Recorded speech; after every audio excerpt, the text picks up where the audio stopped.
PCOD ഉള്ള വ്യക്തികളിൽ വന്ധ്യതയ്ക്കുള്ള chance കൂടുന്നത്. നമ്മുടെ ഗർഭപാത്രം അഥവാ യൂട്രസ് എന്ന് പറയുന്നു. ഇത് ഓവറി അല്ലെങ്കിൽ അണ്ഡാശയം.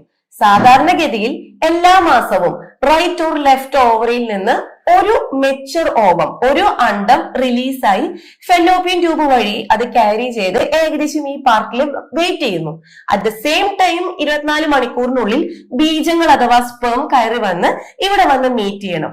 എന്നാൽ PCOD ഉള്ള വ്യക്തികളിൽ ഒരുപാട് മൾട്ടിപ്പിൾ ആയിട്ടുള്ള ഫോളിക്കിൾസ്, ഇമ്മെച്ചുർ ആയിട്ടുള്ള ഫോളിക്കിൾസ് അവിടെ ഉണ്ടാകുന്നത്.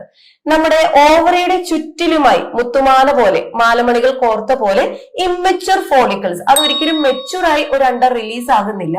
ഇമ്മെച്ചുർ ആയ കുമിളകൾ പോലെ അത് മാലമണി പോലെ രൂപപ്പെടുന്നു. ഇതുകൊണ്ട് തന്നെയാണ് PCOD ഉള്ള വ്യക്തികളിൽ വന്ധ്യതയ്ക്കുള്ള ചാൻസ് കൂടുന്നത്.